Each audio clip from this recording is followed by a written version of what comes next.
그리고 안철수 후보와의 관계, 민주당과의 관계, 제도 개편 이런 구체적 과제와 관련해서 토론을 좀 말씀을 해주시면 좋겠습니다. 저는 녹취 무슨 조작 사건이고 이게 그 사건 자체가 뭐 검찰이 기소하고 말고를 떠나서 매우 심각한 정치적 사건이었다고 저는 생각합니다. 그리고 검찰이 오늘부로 무슨 수사 종결하고 뭐 하더라도 정치적으로 이 사건은 끝난 것이 아니다 이렇게 생각합니다. 그래서 저는 이 사건에 임하는 국민의당 지도부 그리고 그 대선 당시에 가장 책임이 있었던 두 사람 안철수 후보와 박지원 당시 비대위원장의 이 사건에 대한 안이한 대응에 대해서 매우 실망했습니다. 그리고 이 사건과 관련된 저의 TV 논평은 일관됐습니다. 책임져라. 선출직이 책임지는 유일한 방법은 그 자리에서 물러나는 것이다. 그런데 안철수 후보는 물러날 자리도 없으니 일단 정계 은퇴 선언해야 된다. 저는 뭐 방송에서 공개적으로 늘 얘기하기 때문에 한번 강조합니다. 그렇게 당을 살리기 위해서 몸을 던지지 않으면 리더 자격이 없습니다. 여러분들이 이 당 필요한 당이냐라고 하는 이런 절박한 심정으로 토론회를 하는데 국민의당에 단 한 사람도 자기 몸을 던지겠다는 사람이 없어요. 아직까지. 어떻게 당이 살아납니까? 저는 다시 한번 안철수 후보의 정계 은퇴를 촉구합니다. 저는 국민의당이 우리 정당 사상 매우 중요한 존재고 그런 일을 불과 1년밖에 안 됐지만 해냈다고 평가합니다. 그제 1년 전에 4.13 총선 평가할 때 제 방송을 보시면 그대로 나옵니다. 저는 우리 70년 정당 정치사에서 제3당의 존재가 국민에 의해서 선택된 거의 유일한 선거라는 점에서 4.13 총선은 국민의당이 만든 정치혁명의 선거였다. 제가 이렇게 평가했습니다. 그리고 그 연장선에서 대선에서도 안철수 후보, 국민의당의 후보가 한국당의 후보와 어쨌든 근접전을 벌이면서 2위, 3위 또는 때로는 1위까지도 했었던 이 상황 자체가 우리 대선 사상 없어요. 그런 일이. 그런 점에서 국민의당이 불과 1년 만에 보여준 두 차례 선거에서 보여준 이 힘이라고 하는 것은 국민이 만들어준 정치혁명의 힘을 그대로 보여주는 것이다 라고 제가 아주 높게 평가합니다. 그 힘을 가졌던 국민의당이 어쩌다가 당의 존립을 스스로 자문하지 않을 수 없는 상태까지 됐느냐 이 말이에요. 이걸 개선하지 않으면 무슨 수를 써도 국민의당이 다시 살아날 수 없습니다. 그러니까 한편으로 끝없는 자부심과 자신감을 가져야 되는데 그러나 그것만에 안주해서는 안 되는 것이고 그리고 그 힘이 결국 어디서 왔냐? 그럼 국민의 지지에서 온 거 아닙니까? 그럼 국민이 지금 뭘 원하는지를 가지고 그 길로 나가야죠. 거기에서 국민의당의 살 길을 찾아야 되는 거죠.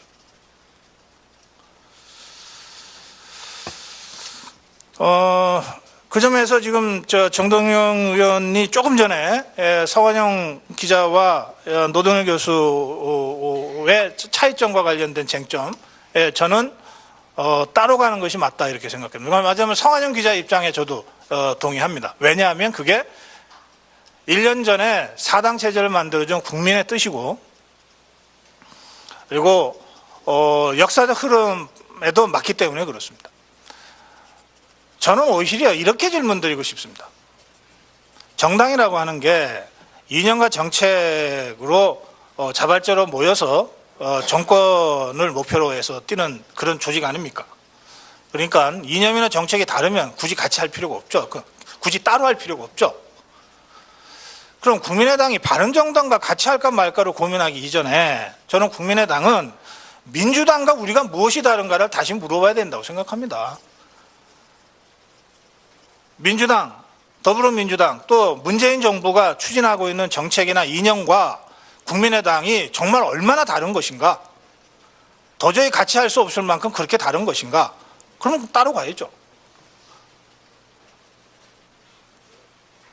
저는 바른정당과 국민의당과 더불어민주당 사이에서 같은 점과 다른 점을 찾자면 제 느낌입니다. 제 느낌으로는 바른정당과 훨씬 더 멀 거다라고 생각합니다. 국민의당은 더불어민주당과 더 가까울 거예요. 뭐 이념이나 뭐 정책이나 여러 가지 점에서. 그럼 차라리 같은 거 찾아서 연대할 거면 민주당하고 손 잡으세요. 합당하세요. 다시 들어가세요. 근데 그런 게 아니라면 왜 이 시점에 바른정당과의 연대가 먼저 나와야 됩니까?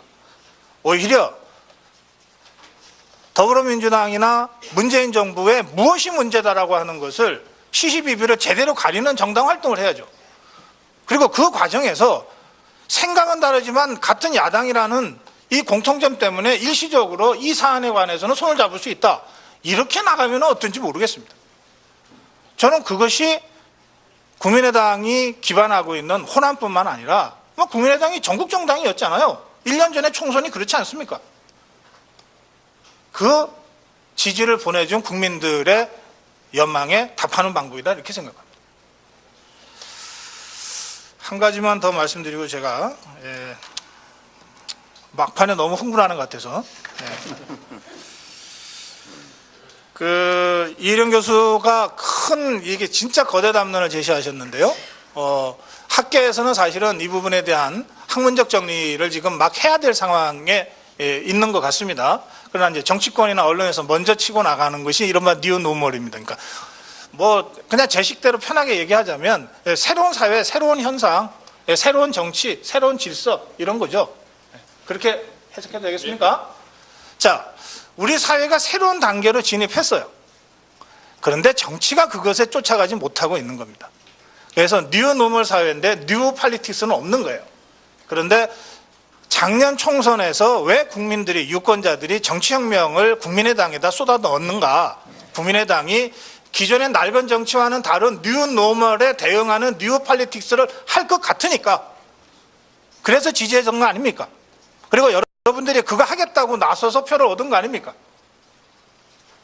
그런데 지난 1년 동안 여러분들이 국민의당이 안철수 후보가 또는 박지원 대표가 보여준 것이 과연 뉴 팔리틱스였냐? 아닌 것 같으니까 국민들이 지지를 철회하고 있는 거예요. 그렇다면 국민의당의 살 길은 다시 뉴노멀에 대응하는, 뉴노멀에 조응하는 뉴 팔리틱스를 국민들한테 다시 보여주는 거예요. 그게 국민의당이 살 길, 유일한 길이라고 저는 생각합니다. 자, 이 점에서 제가 이 시점에서 한 가지만 질문 드릴게요. 그러면 뭐 박근혜를 탄핵하고 보수 정권 10년 동안의 적폐를 청산한다고 하는 문재인 정부와 더불어민주당은 우리 이일영 교수가 제시한 뉴노멀에 조응하는 뉴 팔리틱스를 하고 있는가? 또는 할 것 같은가? 할 능력이 있는가?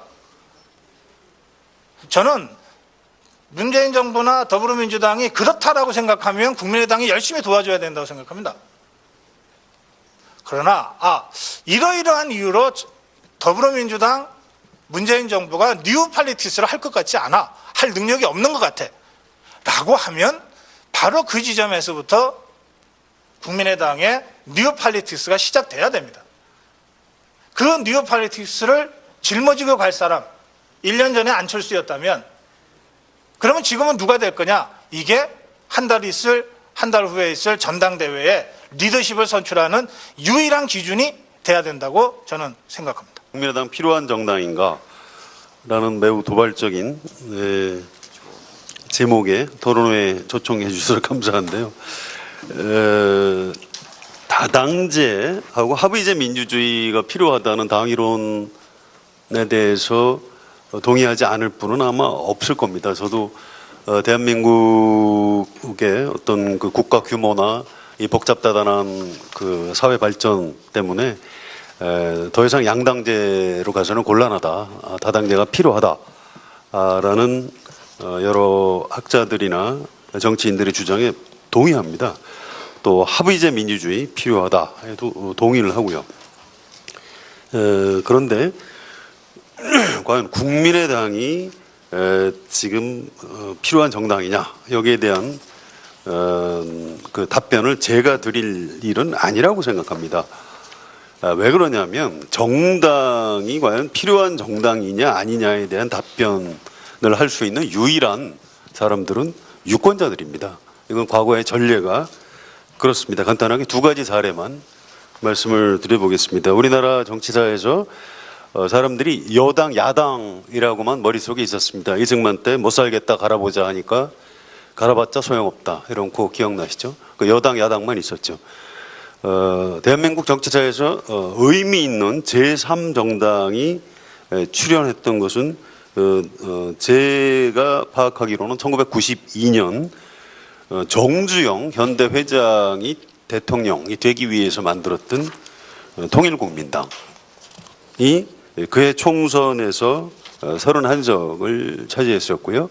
12월 대선에서 실패했습니다. 득표율이 16.3%에 그쳤고요. 정주영 씨가 스스로 통일국민당을 이렇게 막 당사를 막고 이런 식으로 해서 이제 해산시켰던 것 기억이 나실 겁니다. 물론 통일국민당이라는 당의 법통 자체는 몇 년이 조금 더 갔었습니다만 그 이후에 이제 사실상 소멸해가는 그런 운명을 맞았죠. 그다음에 이제 두 번째로 제3정당으로 의미 있는 어떤 존재감을 과시했던 정당은 김종필 총재의 자민련입니다.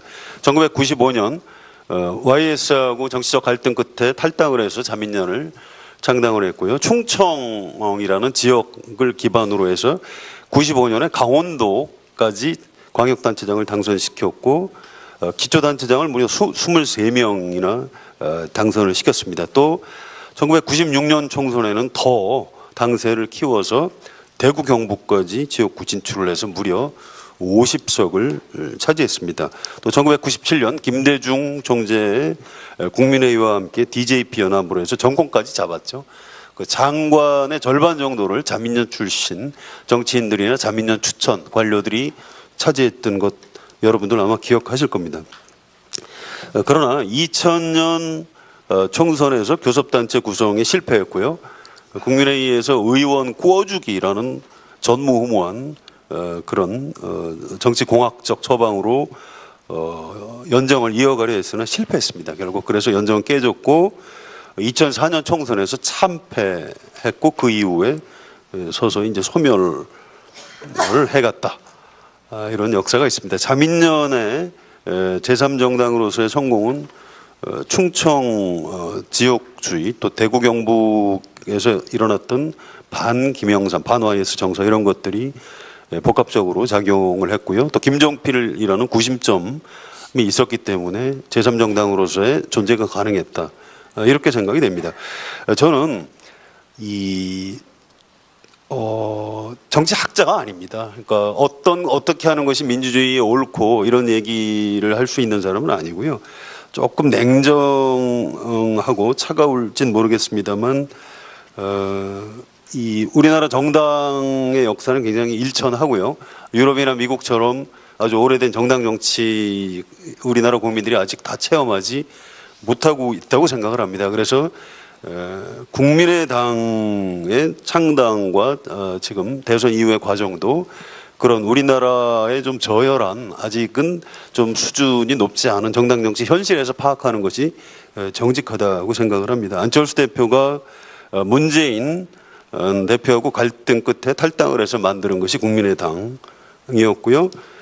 총선에서 호남 지역구를 거의 휩쓸면서 38석을 차지했고 또 어떤 새로운 합리적인 유권자층 또 새누리당의 공천에 환멸감을 느낀 합리적 보수 성향 유권자들의 지지를 대거 흡수해서 제3정당으로서 아주 큰 성공을 거뒀습니다. 그런데 이제 대선에서 실패를 했고요. 또 그 이후에 최근에 그 제보 조작 사건을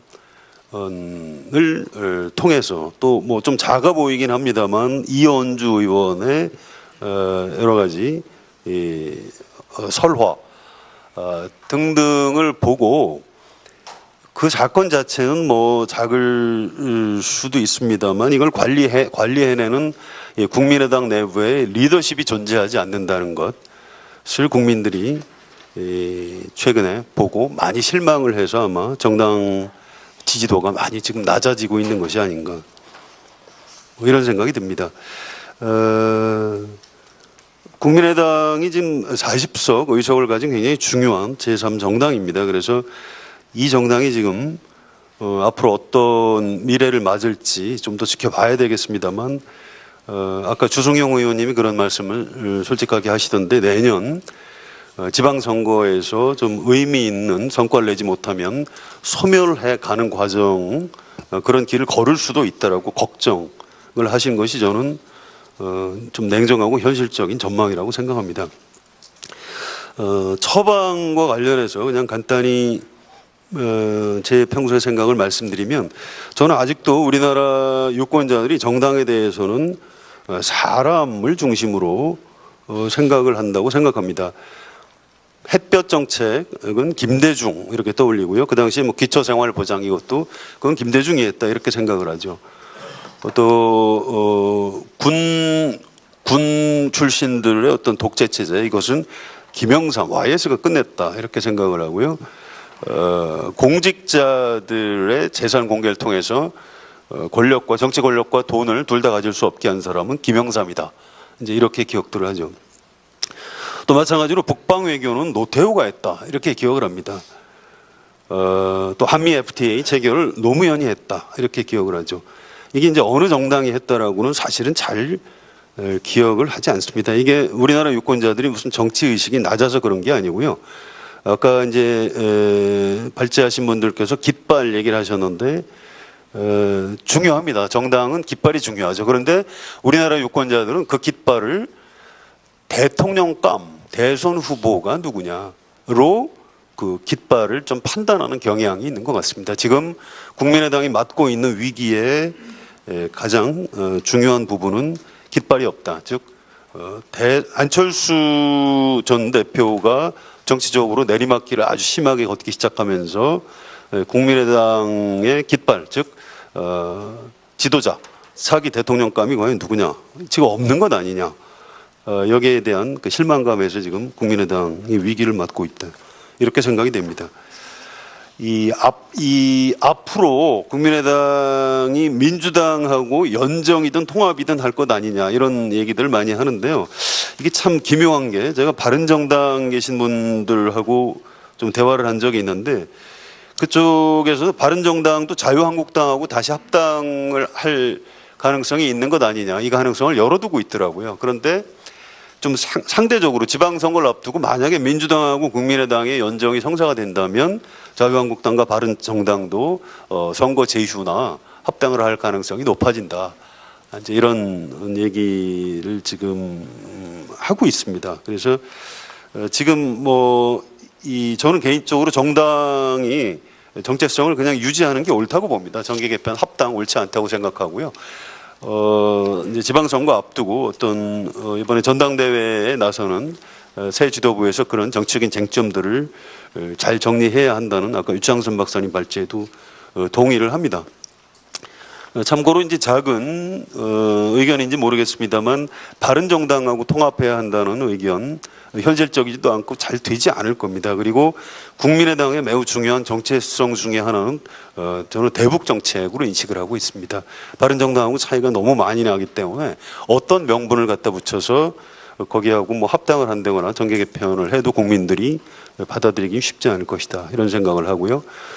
또 한 가지는 그 호남에서 지금 상당히 정당 국민의당 지지도가 굉장히 낮은 이런 상황에 처해 있는데 좀 더 본질적으로 우리 국민의당은 어떤 정당이다라는 답변을 이번 전당대회를 통해서 호남 유권자들한테 내놓지 않으면 앞으로 국민의당의 미래도 참 쉽지는 않겠다 이런 관측 정도를 하고 있습니다. 마치겠습니다.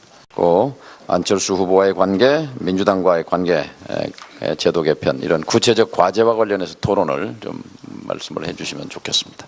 저는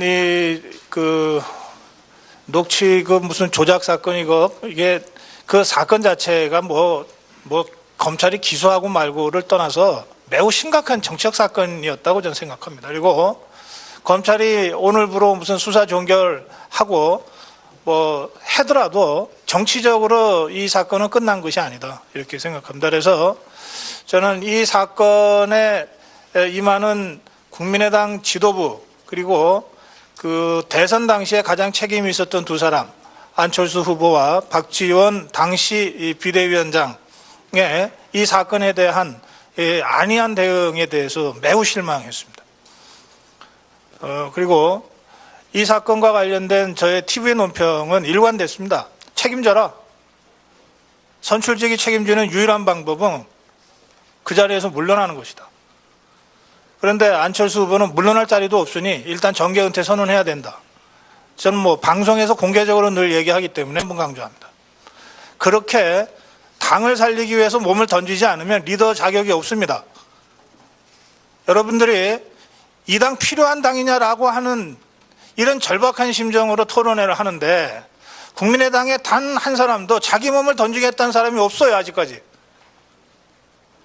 어떻게 당이 살아납니까? 저는 다시 한번 안철수 후보의 정계 은퇴를 촉구합니다. 저는 국민의당이 우리 정당 사상 매우 그 점에서 지금 정동영 의원이 조금 전에 서완영 기자와 노동일 교수의 차이점과 관련된 쟁점, 저는 따로 가는 것이 맞다 이렇게 생각합니다. 맞으면 서완영 기자 입장에 저도 동의합니다. 왜냐하면 그게 1년 전에 사당 체제를 만들어준 국민의 뜻이고, 그리고 역사적 흐름에도 맞기 때문에 그렇습니다. 저는 오히려 이렇게 질문드리고 싶습니다. 정당이라고 하는 게 이념과 정책으로 자발적으로 모여서 정권을 목표로 해서 뛰는 그런 조직 아닙니까? 그러니까 이념이나 정책이 다르면 굳이 같이 할 필요가 없죠. 굳이 따로 할 필요가 없죠. 그럼 국민의당이 바른정당과 같이 할까 말까를 고민하기 이전에 저는 국민의당은 민주당과 우리가 무엇이 다른가를 다시 물어봐야 된다고 생각합니다. 민주당, 더불어민주당, 또 문재인 정부가 추진하고 있는 정책이나 이념과 국민의당이 정말 얼마나 다른 것인가? 도저히 같이 할 수 없을 만큼 그렇게 다른 것인가? 그럼 따로 가야죠.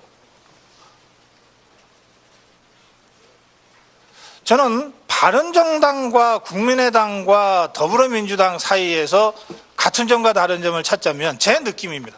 제 느낌으로는 바른정당과 훨씬 더 멀 거다라고 생각합니다. 국민의당은 더불어민주당과 더 가까울 거예요. 뭐 이념이나 뭐 정책이나 여러 가지 점에서. 그럼 차라리 같은 거 찾아서 연대할 거면 민주당하고 손 잡으세요. 합당하세요. 다시 들어가세요. 근데 그런 게 아니라면 왜 이 시점에 바른정당과의 연대 얘기가 먼저 나와야 됩니까? 오히려 더불어민주당이나 문재인 정부의 무엇이 문제다라고 하는 것을 시시비비를 제대로 가리는 정당 활동을 해야죠. 그리고 그 과정에서 생각은 다르지만 같은 야당이라는 이 공통점 때문에 일시적으로 이 사안에 관해서는 손을 잡을 수 있다. 이렇게 나가면 어떤지 모르겠습니다. 저는 그것이 국민의당이 기반하고 있는 호남뿐만 아니라 국민의당이 전국 정당이었잖아요. 1년 전에 총선이 그렇지 않습니까? 그 지지를 보내준 국민들의 연망에 답하는 방법이다 이렇게 생각합니다. 한 가지만 더 말씀드리고 제가 막판에 너무 흥분하는 것 같아서 이혜령 교수가 큰 이게 진짜 거대 담론을 제시하셨는데요. 학계에서는 사실은 이 부분에 대한 학문적 정리를 지금 막 해야 될 상황에 있는 것 같습니다. 그러나 이제 정치권이나 언론에서 먼저 치고 나가는 것이 이른바 뉴노멀입니다. 그러니까 뭐 그냥 제 식대로 편하게 얘기하자면 새로운 사회, 새로운 현상, 새로운 정치, 새로운 질서 이런 거죠. 그렇게 해석해도 되겠습니까? 자, 우리 사회가 새로운 단계로 진입했어요. 그런데 정치가 그것에 쫓아가지 못하고 있는 겁니다. 그래서 뉴노멀 사회인데 뉴 팔리틱스는 없는 거예요. 그런데 작년 총선에서 왜 국민들이, 유권자들이 정치혁명을 국민의당에다 쏟아 넣었는가? 국민의당이 기존의 낡은 정치와는 다른 뉴노멀에 대응하는 뉴 팔리틱스를 할 것 같으니까. 그래서 지지해준 거 아닙니까? 그리고 여러분들이 그거 하겠다고 나서서 표를 얻은 거 아닙니까? 그런데 지난 1년 동안 여러분들이 국민의당이 안철수 후보가 또는 박지원 대표가 보여준 것이 과연 뉴 팔리틱스였냐? 아닌 것 같으니까 국민들이 지지를 철회하고 있는 거예요. 그렇다면 국민의당의 살 길은 다시 뉴 노멀에 대응하는, 뉴 노멀에 조응하는 뉴 팔리틱스를 국민들한테 다시 보여주는 거예요. 그게 국민의당이 살 길, 유일한 길이라고 저는 생각합니다. 자, 이 점에서 제가 이 시점에서 한 가지만 질문 드릴게요. 그러면 뭐 박근혜를 탄핵하고 보수 정권 10년 동안의 적폐를 청산한다고 하는 문재인 정부와 더불어민주당은 우리 이희령 교수가 제시한 뉴 노멀에 조응하는 뉴 팔리틱스를 하고 있는가? 또는 할 것 같은가? 할 능력이 있는가? 저는 문재인 정부나 더불어민주당이 그렇다라고 생각하면 국민의당이 열심히 도와줘야 된다고 생각합니다. 그러나 이러이러한 이유로 더불어민주당, 문재인 정부가 뉴 팔리틱스를 할 것 같지 않아, 할 능력이 없는 것 같아 라고 하면 바로 그 지점에서부터 국민의당의 뉴 팔리틱스가 시작돼야 됩니다.